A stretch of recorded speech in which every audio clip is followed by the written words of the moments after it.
रामकृष्ण हरी विठ्ठल केशवा. बैसू खेळू जेवू तेथे नाम तुझे गाऊ. रामकृष्ण नाममाळा घालू ओऊनिया गळा. विश्वास हा धरू नाम बळकट करू. तुका म्हणे आता आम्हा जीवन शरणागता. पालखी सोहळा आणि पायवारी हा तर भक्ती, ज्ञान आणि वैराग्य यांचा त्रिवेणी संगम आहे.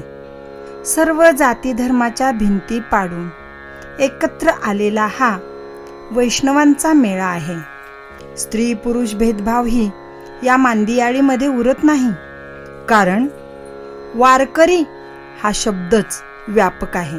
या शब्दात लिंगभेदही उरत नाही. जिथे विश्रांतीसाठी बसतील तिथे स्त्री पुरुष वारकरी एकमेकांना माऊली माऊली असं म्हणत राहतात. माऊली याच एका नावाने हाक मारतात आणि कुठून आलात माऊली, दिंडी नंबर किती माऊली, अशी आस्तेवाईकपणे चौकशी करतात. तेव्हा वाटते की हा आषाढी वारीचा पूर्ण महिनाच सर्वांनाच वर्षभराची आपुलकी, जिव्हाळा आणि आनंदाची देवाणघेवाण करतो की काय. पायी चालण्याचा तर शीण किंवा थकवा कधीच येत नाही. पूर्ण वारीत कधी पळावे लागते तर कधी वेगात चालावे लागते. मुखात नामस्मरण चालू असते आणि त्या नामाच्या तालावर पाय ठेका धरत चालत राहतात. किती अंतर कापले ते कळतच नाही. विश्रांतीच्या जागी बसले की भजनाला सुरुवात होते, नामचिंतनाला सुरुवात.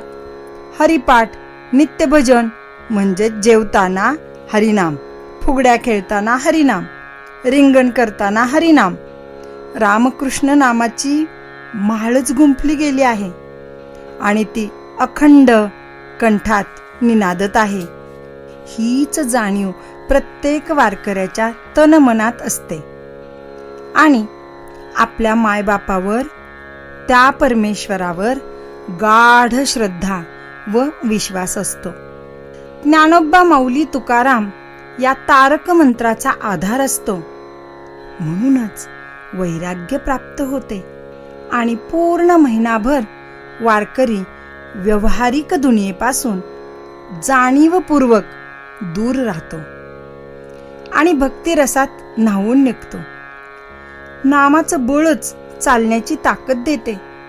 नामच ऊन, वारा, पाऊस झेलण्याची ताकद देते आणि नामच प्रापंचिक मोह मायेपासून दूर राहण्याची, वैराग्य धारण करण्याची शक्ती देते.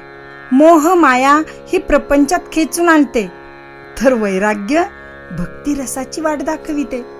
वारकरी आनंदाने सांगतात, आम्ही 20 वर्षे अखंड वारी करतोय.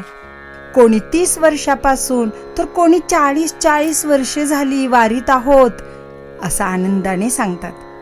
इथे गर्व नसतो, तर भगवंत घडवितो आहे ही कृतज्ञतेचीच भावना असते. तुकाराम महाराज म्हणतात, आता आम्हाला शरणागतांना नाम हेच जीवन आहे. नाम हेच आमच्या जीवनाचं सार आहे. पंढरीनाथ हेच आमचं जीवन आहे. ज्याप्रमाणे तुकाराम महाराज एका अभंगात म्हणतात की, माझ्या वडिलांची मिराशी गा देवा, तुझी चरणसेवा पांडुरंगा. त्याप्रमाणेच वारीमध्ये सुद्धा असे युवक पाहायला मिळतात, जे आपल्या वाडवडिलांपासून आलेली पायी वारीची परंपरा पुढे चालू ठेवतात.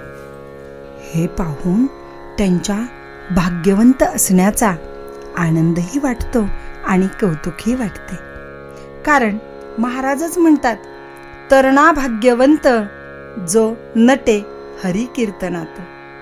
आणि म्हणूनच असे कन्यापुत्र धन्य आहेत, जे भक्तीचा वारसा चालवितात आणि घराण्यात वारी नव्हती तरी स्वतःपासून ही वारी सुरू करतात. व्यसने आणि दुर्गुणांचे वारसे चालविण्यापेक्षा वारीचा वारसदार व्हावे आणि वारीचाच वारसा निर्माणही करावा, ही परमेश्वर चरणी प्रार्थना. रामकृष्ण हरी विठ्ठल केशवा.